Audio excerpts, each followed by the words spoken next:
안녕하십니까. 공인중개사 법령 및 중개실무 한민우입니다. 33회 우리 자격시험 공인중개사 법령 과목에 대한 해설 강의를 시작하도록 하겠습니다. 자, 1번 문제요. 용어의 정의에 관한 설명으로 틀린 것은 출제가 예상이 됐던 문제죠. 그러니까 정답은 4번이었습니다. 개업공사인 법인의 사원 또는 임원으로서 공인중개사는 소속공사에 해당하지 않는다. 그래서 법인의 사원 또는 임원으로서 공인중개사입니다. 소속 공인중개사에 해당됐죠. 예, 그래서 4번 지문 틀렸습니다. 정답은 4번이었고요. 2번 문제로 갑니다. 중개대상물에 관한 문제였어요. 그러니까 박스형 전형적인 문제유형으로 출제했는데 해당하는 것을 모두 고르면서 그랬죠. 그래서 동호수가 특정되어 분양계약이 체결된 아파트 분양권입니다. 그래서 이것은 분양권은 중개대상물이 맞죠. 이게. 다음에 기둥과 지붕 주벽이 이루어진 미등기 상태의 건물이에요. 중개대상물 맞죠? 자, 그러나 디귿입니다. 아파트 추천기일에 신청하여 당첨이 되면 분양 예정자로 선정될 수 있는 지위인 입주권. 이건 원칙적으로 중개상물에 해당하지 않습니다. 다음에 대토권도 해당하지 않죠. 그러니까 정답은 이제 기업과 니은이었어요. 여기서 이제 한 가지 조금 의문점이 드는 사항이 있는데요. 입주권을 출제했거든요. 그럼 입주권에 대한 부분은 해당되는 게 있고 안 되는 게 있죠. 그러니까 구체화되고 특정된 입주권은 중개상물이 될 수 있다는 판례가 있었죠. 근데 이제 이건 판례를 그대로 인용했기 때문에 여러분들이 정답을 이제 기억, 니은, 1번으로 전부 다 쳤을 걸로 이해가 돼요. 그러면 디귿 지문이 이게 과연 이제 중개상물이냐 아니냐 해당될 수도 있기 때문에 기억, 니은, 디귿을 이제 답에 배치했으면 이게 복수응답 됐을 텐데 기억, 니은, 디귿이 없지 않습니까? 그렇기 때문에 이것은 문제가 조금 될 수도 있어요. 이 문제는. 자, 그래서 어쨌든 정답은 1번으로 처리하겠습니다. 자, 그러면 3번 문제예요. 정책심의위원회 문제예요. 그러니까 28회 때 냈던 문제와 유사 문제를 출제했는데 정책심의위원회 심의 대상을 모두 골라라 했습니다. 모두가 됐죠? 그래서 정답은 이제 5번이었습니다. 그래서 여기 박스 안에 있는 이 사항들을 모두 심의 사항이 맞습니다. 정답은 5번이었어요. 자, 그럼 4번 문제로 갑니다. 자격증에 대한 부분이에요. 그래서 시험 제도에 대한 부분이 출제가 일단 예상이 됐던 부분이었죠. 그럼 틀린 것은 그랬는데요. 정답은 1번이 되겠습니다. 자격증 교부는 시도의사가 하고요. 합격자 공고로부터 1월 내주게 돼 있죠. 예, 그렇기 때문에 정답 이제 2개월이 아니고 1월입니다. 그래서 1번 지문이 틀렸습니다. 정답이었죠. 자, 그러면 다음 문제로 갑니다. 5번 문제예요. 개설 등록에 결격 사유가 있는 자를 모두 고른 거였습니다. 결격, 역시 이제 출제를 매회 하고 있는 부분이었고요. 그럼 해당하는 자 그랬습니다. 그러면 집행이 면제됐어요. 그러니까 집행 면제가 나오면 3년이 경과돼야 되죠. 그러므로 이 자는 결격입니다. 다음에 우리법 위반하여 300만 원 이상 벌금 받았을 때 결격이죠. 그러니까 200만 원 벌금이라면 결격이 아닙니다. 다음에 집행유예를 받은 자예요. 그러면 사원으로서 집행유예를 받은 자는 결격 아닙니까? 그럼 결격자가 법인의 사원으로 있다. 그럼 이 법인은 결격이에요. 그러니까 디귿도 결격이었죠. 정답은 기억 디귿 3번이 정답이었습니다. 자, 6번 문제로 갑니다. 중개업 등에 관한 설명으로 옳은 것 그랬어요. 그러면 1번입니다. 소속공사는 중개사무소에 개설 등록을 신청할 수 없죠. 그래서 틀렸고요.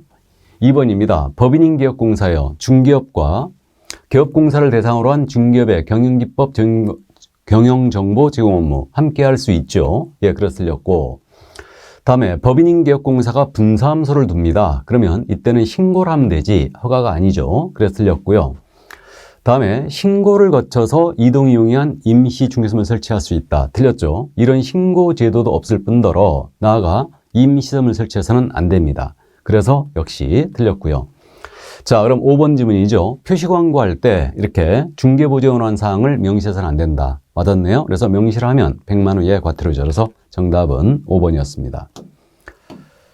자, 그러면 7번 문제로 갑니다. 부동산 거래 신고자란 법령상 2년 이하의 기억 또는 계약 체결 당시에 개별 공시가에 따른 해당 토지가의 30%에 해당하는 금액 이하의 벌금에 처해지는 자는 단답형으로 출제했는데 토지거래허가를 위반했을 때 이렇게 제재를 받는 거죠. 그러니까 토지거래허가 위반은 2년 이하액 또는 30%에 해당하는 벌금으로 우리가 기억했죠. 그래서 정답은 2번이었습니다. 그럼 대금 지급 증명자를 제출 요구에 불응했다. 그러면 3천만 원 이하의 과태료에 처하고요. 다음에 경매로 취득했는데 신고하지 않았다. 그러면 이때는 100만 원 이하의 과태료죠.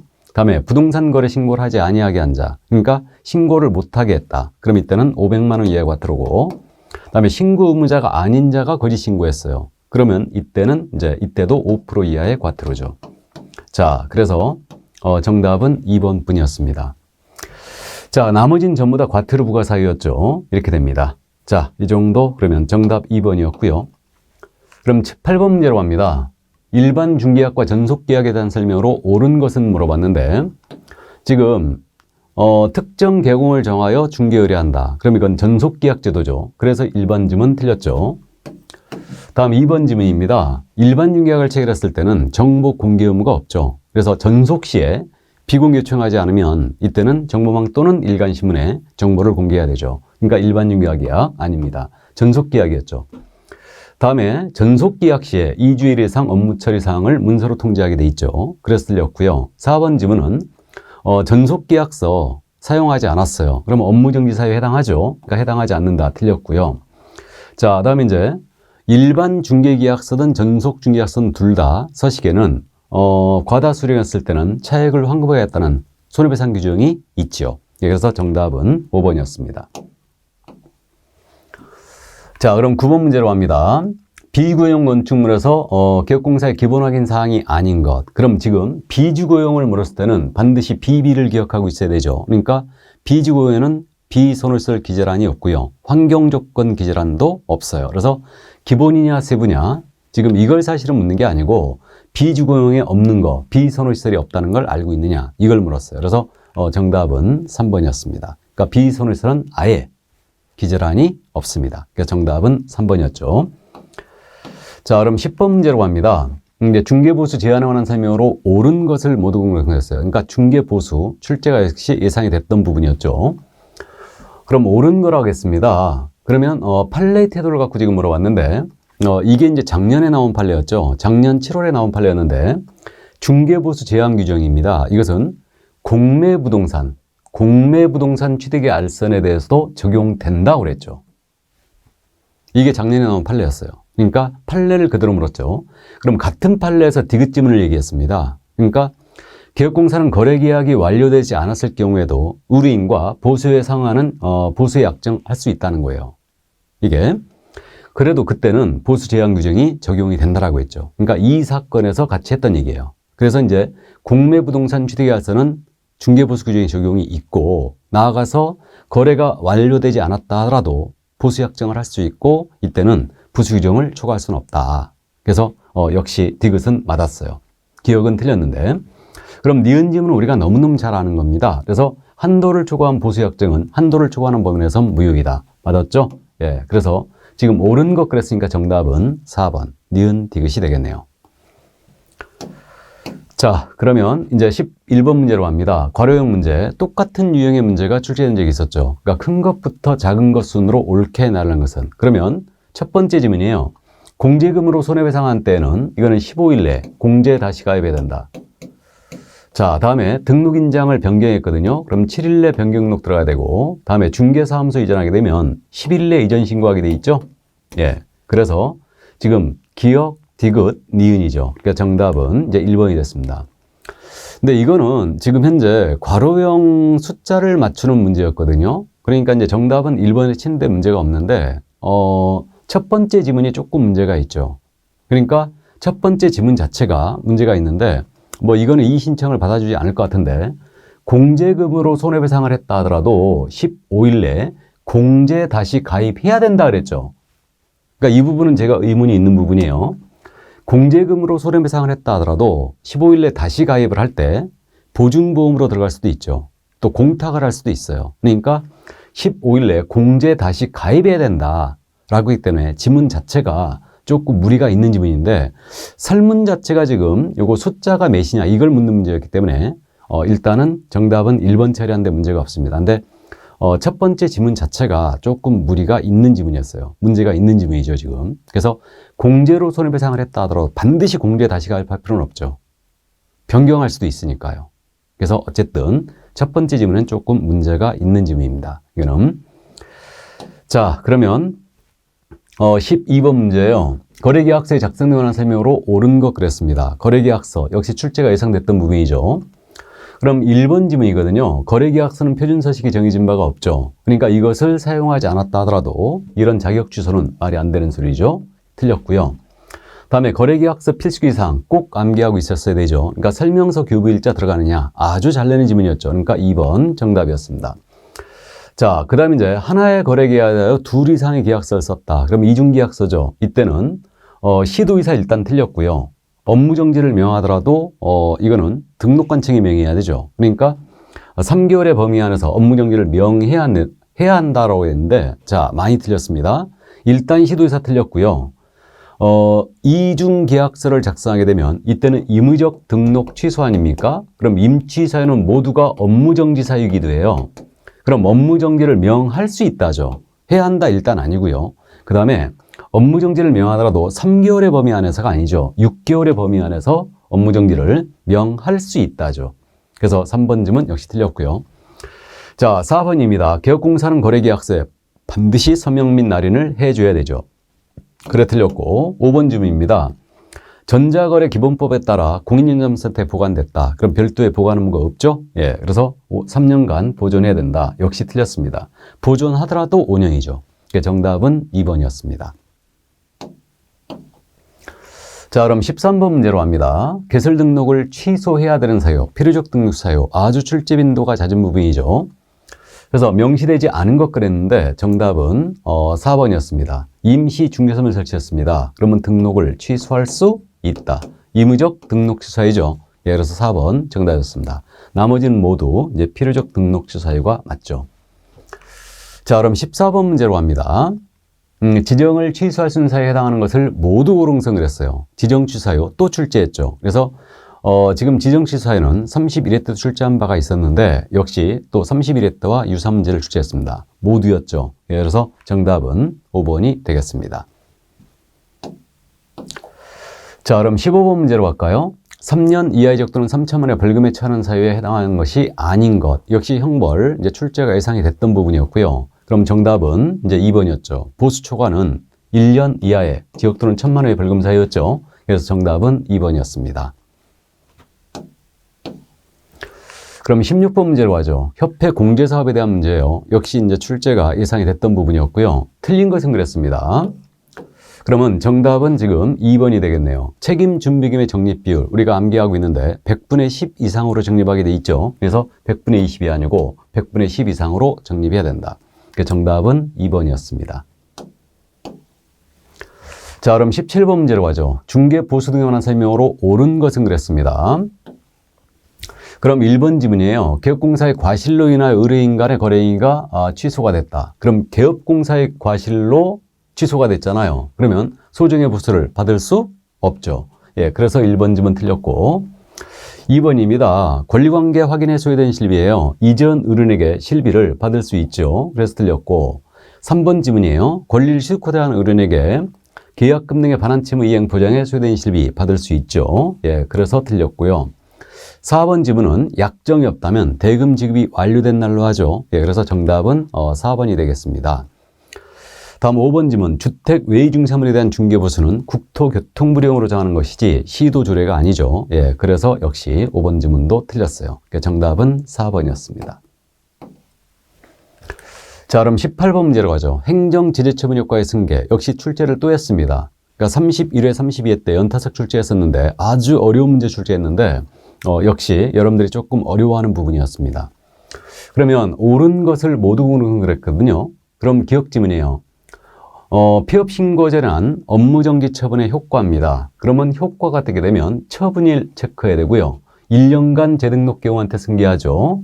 그래서 과태료나 업무정지 처분 효과는 상습범 때문에 처분일로부터 1년간 승계시킨다. 그럼 기억 지문 틀렸고 니은 지문입니다. 폐업 기간이 2년을 초과했대요. 그럼 폐업 기간이 2년을 초과해버리면 폐업 전 위반, 업무정지 당사에 대한 위반으로 행정처분할 수 없죠. 그러니까 폐업 기간이 1년을 초과하게 되면 업무정지 못하지 않습니까? 그럼 2년을 초과했으니까 당연히 업무정지 할 수 없죠. 그럼 니은 지문 맞았고요. 다음 지읒지문입니다. 과태료 부과처분의 효과예요. 그러니까 폐업 신고 전에 한 과태료 부과처분의 효과도 그 처분일로부터 1년간 승계하지 않습니까? 업무정지처럼. 그러니까 10개월 된 때는 재등록 개공하게 승계된다. 역시 이제 똑같은 지문이 출제가 된 바가 있죠. 그래서 역시 승계된다. 맞습니다. 그 다음에 리을이에요. 폐업기간이 3년 6개월이 지났답니다. 그러면 3년을 초과하게 되면 행정처분 못하는 거죠. 그러니까 폐업 전 위반의 사유로는 등록 취소 처분할 수 없죠. 예, 맞습니다. 예, 그래서 지금 옳은 걸 하겠으니까 니은, 디귿, 리을 정답은 4번이었습니다. 자, 그럼 19번 문제요. 중개사무소를 개설하는 경우 개설 등록 기준에 부합하는 것을 모두 고르를 했습니다. 등록 기준에 부합하는 거. 그러니까 등록 기준. 올해 출제가 지금 예상이 됐던 부분이었죠. 이것도. 그러면 부합하는 것을 모두 고르를 했는데 대표자가 공인중개사이다. 맞죠? 공인중개사야 되고. 다음에 가설건축물 대장을 제외하고 건축물 대장에 기대는 건물에 사무소를 확보하였다. 전세를 확보도 상관없죠. 그러면 잘했습니다. 자, 다음에 사회적 협동조합이에요. 사회적 협동조합은 비영리법이기 때문에 개설 등록을 할 수 없죠. 예, 그래서 디귿 지문은 틀렸네요. 그러니까 정답은 기영리은 3번이 정답이었습니다. 자, 그럼 20번 문제예요. 이제 포상금 지급 대상이 되느냐, 이 문제를 또 물었습니다. 32회 때 물어봤었는데 다시 또 물었는데 우리가 교포 양부모로 암기하고 있거든요. 그러면 지금 교포 양부모니까 니은만 일단 대상이 됐고요. 매매를 업으로 한 자 대상이 아니고요. 또 거짓된 언행을 한 자도 대상이 아니에요. 그러니까 금지행위 중엔 시, 단, 육가강제 방해, 이것이 교란행위죠. 그러니까 교란행위에 해당한 자, 거기가 바로 이제 포상금 대상이 되고 있고요. 증, 양도대한 자, 받은 자가 대상이에요. 그래서 포상금을 지급할 수 있는 신고발 대상을 모두 고르승을 했으니까 니은뿐이었습니다. 정답은 2번이었어요. 자, 그럼 21번 문제로 갑니다. 자격 취소에 관한 설명으로 틀린 것을 그랬거든요. 그러면 이제 자격 취소 1번 바로 정답이었죠. 그러니까 벌금 가지고는 절대 자격을 취소 못하죠. 우리가 어떻게 딴 자격인데요. 그렇기 때문에 벌금은 결격에 해당되었을진정 이것은 300만 원 이상 벌금 가지고 자격을 취소해야 된다. 틀렸습니다. 그럼 나머지 지문은 큰 무리가 없습니다. 그래서 정답은 1번이었어요. 그럼 22번 문제로 갑니다. 이제 부동산 거래 신고자는 법령으로 들어왔습니다. 그래서 괄호에 들어갈 숫자가 지금 옳은 것은 그랬는데 역시 출제가 예상되던 부분이었죠. 개정이 된 사항이었기 때문에 그래서 우리가 주상공록으로 601515 암기했습니다. 그래서 이 숫자를 충족시킨 것은 2번이었죠. 그래서 주거지역은 60, 상업지역 150, 공업지역도 150, 녹지지역은 200이었죠. 그래서 601515 200이다. 정답 이제 2번이었습니다. 자, 그럼 23번 문제요. 부동산 정보체계 관리 대상, 정보로 명시된 것을 모두 고르는 했는데 이거는 지금 우리 최근 시험이 말이에요. 최근 시험이 틀려라고 꼭 작정하고 내는 문제가 있죠. 그래서 틀려라고 작정하고 낸 문제가 바로 이 문제였습니다. 그래서 정보체계, 솔직하게 제 강의를 말씀드리면 강의하는 동안 한 번도 언급 안 했죠. 그죠? 그래서 이제 이런 것들은 그냥 가볍게 이제 찍을 수밖에 없는데 찍더라도 그냥 읽어보고 찍으라고 했습니다. 그러니까 정보 체계를 구축할 수 있는 것은 지금 현재 대다수 거의 다 되는데 개설 등록 정보는 정보 체계 구축 이러한 내용에 들어가 있지 않아요. 그러니까 디귿은 들어가 있지 않습니다.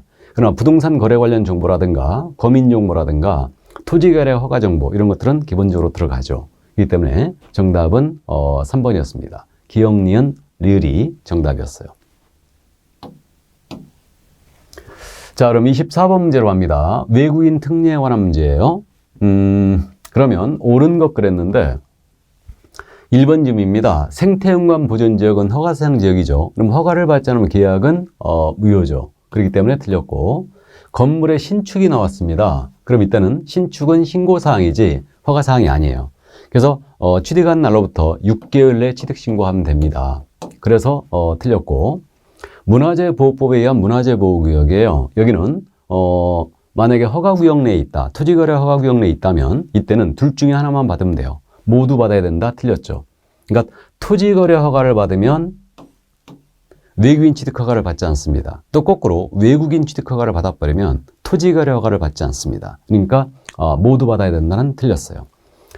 다음에 이제 4번 지문이죠. 외국인으로 변경이 됐습니다. 그럼 변경된 날로부터 이거는 신고를 하면 되는 것이지 6개월 내에 신고하면 되죠? 허가가 아니에요. 그게 틀렸고, 그러나 5번 질문입니다. 외국인의 허가 처리 기한은 15일이었죠. 그러니까 15일 내에 허가 불허가의 처분을 해줘야 되죠. 그 정답은 5번이었습니다.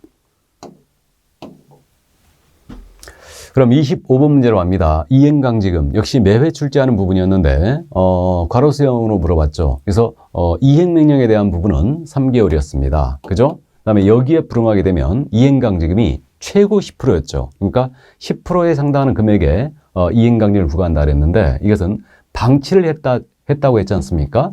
그러니까 쓰지 않고 방치를 했다. 그러면 방치하면 방이 10개였으니까 10%가 맞습니다. 그래서 정답은 이제 2번이 되겠네요. 임대하게 되면 7%죠. 용도 변경 사용하면 5%였습니다. 그래서 정답 이제 2번이었습니다. 그러니까 결국 이거는 방치를 기억하고 있느냐 이런 문제였어요. 이거는. 자, 그러면 이제 26번 문제로 갑니다. 토지거래 허가구역에 대한 설명으로 틀린 것을 그랬어요. 그래서 정답은 이제 4번이 되겠습니다. 그러니까 허가구역 지정을 했어요. 그럼 지정공을 한 날로부터 5일 후죠. 다음 날이 아니고 5일 후에 효력이 발생한다. 그러니까 여러분들의 착시를 유도했는데 토지거래 허가 처리 기한은 15일이지 않습니까? 그럼 15일 내에 처리하지 않으면 그 15일이 끝난 다음 날에 허가를 받은 것으로 본다 그랬지 않습니까? 그거하고 착시를 유도했어요. 근데 허가구역 지정 효력 발생은 5일 후에 발생한다. 그렇기 때문에 4번이 틀렸습니다. 자, 나머지 지문들은 이제 큰 무리가 없습니다. 다 맞는 지문이었죠. 이거는. 정답은 그래서 4번이었습니다. 자, 그럼 27번 문제로 갑니다.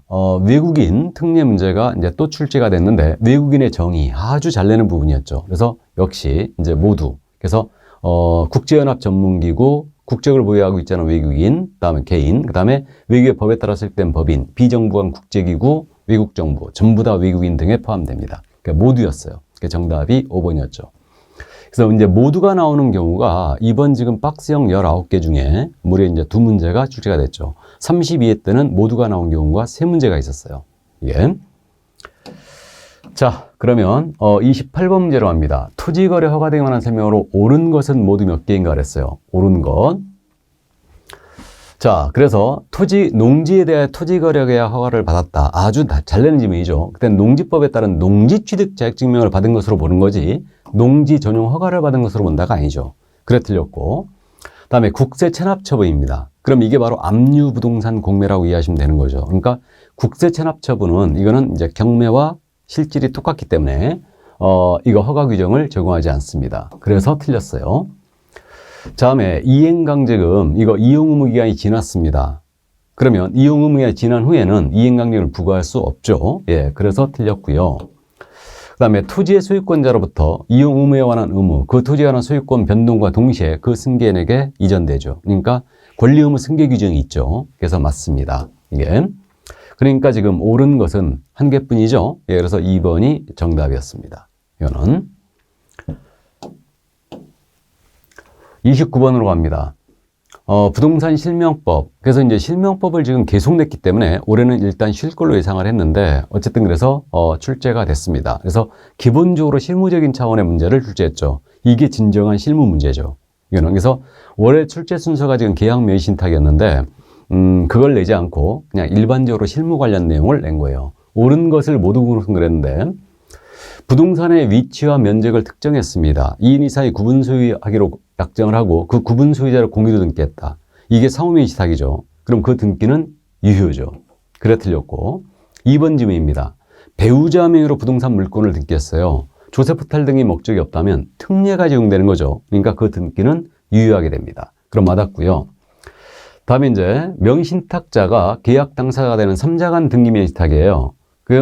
이게 무효였다. 그러면 이제 3자 간 등기 명의신탁이 됐는데 명의신탁자는 매도인을 대위해서 수탁자 명의 등기의 말소를 청구할 수가 있죠. 그래서 이건 잘 아는 내용입니다. 자, 그래서 정답은 지금 옳은 것 그랬으니까 니은 디귿 이제 정답은 4번이었습니다. 자, 그럼 30번 문제로 갑니다. 매수신청 대리 민사집행법 내용 경매 문제가 출제가 예상이 됐던 거죠. 그래서 권리분석으로 문제를 출제했습니다. 그러면 틀린 것은 그랬는데 지금 3번 지문 우리가 너무너무 잘 아는 거죠. 그러니까 유치권자는 변제를 청구할 수는 없죠. 그래서 유치권은 우리가 속된 말로 깔고 앉아있는 권리만 준 거니까 변제 청구는 안 된다. 근데 매수인은 유치권으로 담보되는 채권을 변제할 책임은 있다고 그랬죠. 예, 그래서 역시 3번 지문 틀렸습니다. 그래서 정답은 3번이었어요. 나머지 지문은 우리가 잘 아는 내용이었습니다. 자, 그러면 31번 문제요. 상가 건물 임대차 보호법이었습니다. 그래서 문제를 이제 일반적인 문제로 출제했습니다. 그래서 옳은 것을 이제 모두 고른 거랬는데, 보증금을 초과했습니다. 그래서 우리가 이제 대권 3기 요구 표준을 암기하고 있는데, 권리금 규정이 적용되고 있죠. 초과했더라도. 그 다음에 2기의 차임을 연체했어요. 그럼 갱신 요구를 행사할 수 있죠. 행사할 수 있고, 그 다음에 이제 이거 행사했다면 2기의 차임 연체를 이유로 갱신 요구를 거절할 수는 없습니다. 그죠? 예. 3기 차임을 연체해야지만 이때는 이제 거절할 수가 있죠. 그래서 니은 지문은 틀렸고. 자, 그 다음에 이제, 적법 전차인은 임차인의 계약갱신 요건을 대위하여 행사할 수 있죠. 아주 잘 내는 지문이었죠. 예. 그래서 역시 맞는 지문입니다. 그래서 지금 옳은 것은 기역과 디귿, 정답은 3번이었습니다. 자, 그럼 32번 문제로 합니다. 주택임대차보호법이었어요. 이제 틀린 것은 그랬는데, 정답은 이제 3번이었습니다. 그래서 뭐 우리가 너무너무 잘 아시는 건데, 보증금 중 일정액에 대해서 다른 담보권의 우선 변제받을 권리, 이것이 최우선 변제권이죠. 그럼 임차인이 최우선 변제를 받기 위해서는 경매 개시결정 등기 전에 대항 요건을 갖춰야 되죠. 그러니까 대항 요건을 갖추지 않은 경우에도 틀렸습니다. 경매 개시결정 등기 대항 요건을 갖춰야 되죠. 그래야지만 최우선 면제를 받을 수 있고요. 소액 임차인이 되죠. 확정일자는 요건이 아니었습니다. 그래서 정답은 이제 3번이었어요. 뭐 나머지 내용들은 뭐 크게 어려움이 없이 알아봤을 걸로 일단 보입니다. 뭐 5번 지문 같은 경우도 잘 냈던 지문이죠. 임차권 등기가 됐다면 이미 취득한 대항 요소 면제권을 상실하지 않는 거죠. 그죠? 이사를 갔더라도. 자, 그래서 정답은 3번이었어요. 자, 그럼 33번 문제입니다. 임대차 중개 의뢰 시에 확인 설명서를 물어봤는데, 중개선물 확인 설명서, 주거용 건축물 서식이었죠. 임대차의 경우에, 작성을 제외하거나 생략할 수 있는 것을 모두 고른 것을 했습니다. 그래서 이거는 이제 제가 아주 즐겨 쓰는 문제인데, 출제가 됐죠. 그래서, 기역, 니은이, 이제 요거는 임대차 중개시는 기재를 안 하고요. 요건 생략할 수 있죠. 그 다음에 이제 요거 다가구 주택이라든가 건축물의 방향은 임대차 중개에서도 반드시 기재를 해야 됩니다. 그러니까 생략할 수 있는 것 그랬으니까 기역과 니은 정답은 1번이었습니다. 자, 그러면 34번 문제로 갑니다. 전속 중개계약서를 작성했답니다. 이와 관한 설명으로 틀린 것은 개업공사가 을이었어요. 그러니까 중개계약에서는 항상 우리 개업공사가 을이라고 그랬죠. 틀린 것 그랬거든요. 그럼 정답은 이제 5번이었습니다. 그러면 이것도 이제 아주 잘 냈던 질문인데, 스스로 발견한 상대방, 스발성과 거래했습니다. 그러면 중개보수 50% 내에서, 50% 범위 내에서 소유 비용을 지급하는 것이지, 위약금 지급하는 게 아니죠. 예, 그래서 역시 틀렸습니다. 이게 50% 범위 내에서 소유 비용을 지급한다. 이게 5번, 틀렸습니다. 나머지는 뭐 크게 어렵지 않게 알아봤습니다. 정답은 5번이었어요. 자, 그럼 35번 문제죠. 매수신청 대리인 등록 규칙이에요. 옳은 것을 못 옳은 것은, 자, 등록개업공사였습니다. 대리인 등록을 했죠. 갑이. 그럼 옳은 것 그랬습니다. 그러면 광업재단에 대한 대리할 수 있죠. 맞고요. 개설등록이 취소했습니다. 대리인 등록을 취소해야 되죠. 근데 정작 주체를 바꾸는 지문이었습니다. 그래서 시도의사가 아니고 지방법원장이죠. 우리 중개업을 못한다면 대리업 못하니까 대리인 등록을 취소하게 되는데 지방법원장이 대리인 등록을 취소해야 되죠. 그래서 니은 지문은 틀렸고, 역시 아주 잘 냈던 지문이었죠. 중개업 폐업 신고하는 바람에 대리인 등록 취소가 됐다. 그러면 이는 결격이 아닙니다. 그러니까 개설등록했다면 다시 대리인 등록할 수 있죠. 예, 그래서 3년간은 대리인 등록할 수 없다는 틀렸어요. 그래서 역시 이것도 틀렸습니다. 그럼 옳은 것은 기억뿐이었죠. 그러니까 정답은 1번이었습니다. 자, 그럼 36번 문제로 갑니다. 집합건물법을 또 냈어요. 32회 때, 작년 시험에서 집합건물법을 우리 쪽에 출제했는데, 집합건물법을 또 출제했습니다. 우리 쪽에서. 그러니까 1차를 같이 하신 분은 크게 문제가 없었죠. 그래서 정답은 이제 옳은 것 그랬는데 1번이죠. 그래서 이건 집합건물법 규정을 그대로 지금 출제했습니다. 그래서 1번 지문이 맞았고요. 그럼 2번 지문은 전유 부분을 개량하기 위해 필요한 범위에서 다른 구부유자의 전유 부분의 사용을 청구할 수 있겠죠? 예, 당연히 청구할 수 있을 거고. 그 다음에 이제 특별 승계인한테 공용 부분에 대하여 가진 다른 공유자에 대해 가지는 채권입니다. 행사할 수 있겠죠. 그래서 틀렸고, 역시 이제 조문대로 다 내고 있어요. 있다 없다를 바꿔서 낸 거죠, 다. 자, 그 다음 이제 분할을 청구할 수는 없습니다. 그래서 이건 대지권 일체화되어 있기 때문에 이거는 대지의 공유자는 건물 사용에 필요한 범위 대지에 대하여 분할을 청구할 수가 없습니다. 그래 틀렸고, 그 다음 이제 공용 부분에 대한 공유자의 지분은 그가 가지는 전유 부분 처분에 따르게 돼 있죠. 예, 그러니까 따르지 않는다. 역시 틀렸습니다. 그래서 정답은 1번이었어요. 2차만 하신 분들이 이 문제가 조금 어려웠을 걸로 추정이 됩니다. 그래서 기억이 조금 이제 어느 정도 감퇴되어 있기 때문에 1번 정답이었어요. 작년에 출제했는데 또 출제를 했네요. 자, 그러면 37번 문제로 갑니다. 일반 중개약 서식을 또 냈어요. 30회 때 일반 중개약 서식을 물어본 적이 있는데 이번에는 지금 역시 30회 때도 지금 매수를 물어봤다가 문제를 출제했었는데 이번에는 임차로 물어봤어요. 그럼 임차가 들어가면요. 매수나 임차가 들어가면 희망자가 꼭 들어가야 돼요. 그러니까 희망지역이 기재사항이었죠.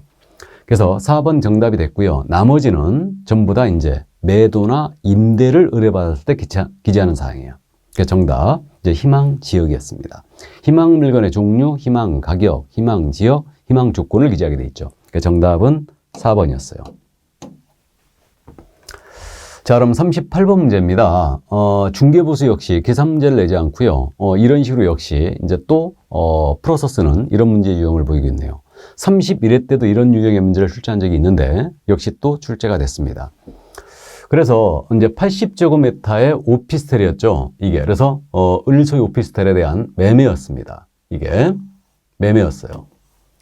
그러면 지금 오피스텔 이거였고요. 그러면 오피스텔을 적용하는 게 맞죠. 기본적으로. 그러니까 물건의 종류를 꼭 구분을 해달라고 그랬는데 자, 그러면 옳은 것 그랬습니다. 그러면 개업공사 갑이 을로부터 받을 수 있는 실비라고 그랬어요.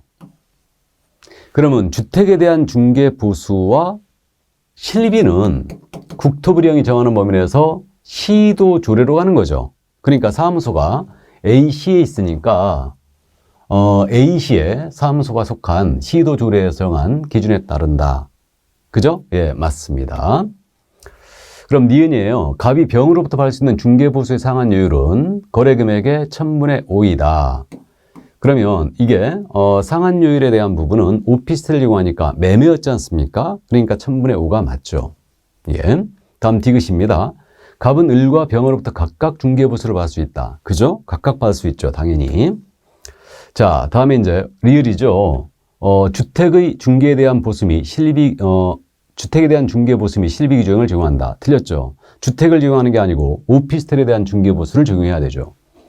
그리고 이제 실비도 오피스텔 이런 실비 규정을 일단 적용할 텐데 뭐 실비에 대해서는 물건의 종류 구분이 없죠. 그러니까 일단 주택은 틀렸습니다. 오피스텔에 대한 중개보수를 적용하죠.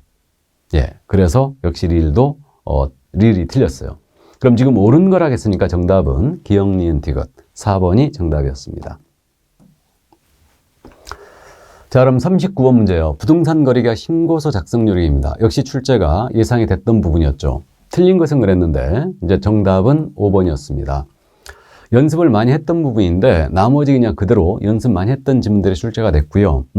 지금 공급계약하고 분양권 입주권 전매계약은 부가시세를 포함한 금액을 적게 돼 있죠. 제외한 금액이 아니고. 예, 그래서 정답은 5번이었습니다. 그게 틀렸습니다. 그 정답 5번이었죠. 자, 그럼 40번 문제로 갑니다. 이제 분묘기지권 역시 또 출제를 했네요. 그래서 올해는 지금 농지법이 출제할 걸로 일단 예상을 했었는데 분묘기지권은 이제 우리가 잘 알기 때문에 지금 현재 뭐 맞추는 데는 크게 무리가 없을 걸로 보입니다. 옳은 것 그랬거든요. 그 정답은 지금 3번이 됐는데 뭐 나머지 분들은 여러분들이 판례트 듣기 때문에 민법 시간에 공부를 많이 했던 부분이죠. 그러니까 1번 지문은 그 분묘기지권 존속기간은 지상권편의 최단기간에 대한 규정이 적용되지 않는다고 했죠. 그러니까 5년이라고 할 것은 아니라고 했고요. 봉분이 존재하고 수호봉사는 끝까지 가는 거죠. 그렇기 때문에 최단 기간을 적용할 것은 아니다. 그래서 1번 질문 틀렸습니다. 30년 후 인정된다는 규정도 이렇게 해석하지 않았습니다. 이게 최단 기간의 적용이 없다고 그랬어요. 다음 2번 질문이에요. 장사등이라는 법률이 시행되기 전에 설치된 분묘였죠. 시행되기 전에. 그럼 시효치드 인정하죠. 예, 그래서 틀렸습니다. 근데 장사법이 시행된 후에 설치된 분묘는 시효치드가 할 수가 없죠. 근데 시행되기 전이라 했으니까 시효치드 인정되죠. 그 다음 이제 3번 질문은 이게 작년에 출제했던 문제 아닙니까? 작년에 출제했던 건데 양도형 분묘기지권이에요. 그러니까 내 토지에 분묘 설치했다가 양도를 하면서 철거 퇴각을 안 했다. 그럼 이제 양도형 분묘기지권을 취득하는데 이때는 특별한 사정이 없다면 분묘기지권이 성립한 때로부터 지류지구 의무가 있다고 그랬죠. 그래서 역시 3번 맞았습니다. 정답이 됐고요. 그 다음 이제 4번 질문은 시효로 취득했습니다. 그러면 이때는 청구가 있는 때로부터 지류지구 의무가 있는 거죠. 그래서 틀렸고요. 5번 질문은 아주 잘하는 판례입니다. 분묘가 일부가 멸실됐어요. 유골이 존재하여 원상회복 가능했다. 소멸하지 않았죠. 예, 그래서 정답은 3번이었어요. 그러니까 정답 찾는 데는 크게 무리가 없었을 걸로 보입니다. 자, 그래서 지금 요 33회 공인중개사 법령 문제를 모두 확인해 봤거든요. 이번 시험에서 지금 특이했던 게요. 법령 파트 쪽 문제가 많이 줄었죠. 그러니까 법령이 원래 이제 공인중개사 법령 쪽이 약 28개가 나와야 돼요. 부동산 거래 신고법하고 중개 실무가 있는데 이번에 법령 쪽 문제가 21개. 그리고 또 부동산 거래 신고법이 9개가 출제됐고 실무 쪽이 이제 10개나 무려 출제됐습니다. 그래서 설명서 작성 요령이 벌써 2문제가 나왔고요. 그죠? 그다음에 이제 실명법을 또 냈고요. 이런 것들이 좀 특이했고 집합 건물의 소유 및 관리에 관한 법률 이 내용을 또 출제한 바가 있습니다. 그래서 특히 이제 토지거래와 관련해서 문제를 몽땅 냈어요. 그러니까 주택임대차계약 신고자를 안 냈고 토지거래와 관련해서 문제를 무려 6문제나 출제했습니다. 그래서 이 부분 비중이 굉장히 지금 높았고요. 뭐 그동안 계속 내왔던 고용인, 휴표 문제, 그 다음에 뭐 인장 등록 문제 이런 것들이 다 빠졌죠. 올해 역시 또 금지행위를 또 뺐어요. 그러니까 금지행위 문제가 또 빠졌고 이제 손해배상과 보증은 작년에 3문제가 출제했기 때문에 올해 출제 안 할 것 같기도 했는데 역시 이 부분을 뺐습니다. 그래서 이런 부분이 문제가 빠졌고 교육 문제도 지금 현재 출제를 또 안 했습니다. 그래서 이제 이런 부분들이 내년 시험에서는 문제가 될 걸로 보입니다. 자, 그러면 여러분들 시험 보시느라 고생 하셨고 이제 33회 해설 강의를 여기서 모두 마치겠습니다. 여러분들 시험 보시느라 고생 많으셨습니다. 감사합니다.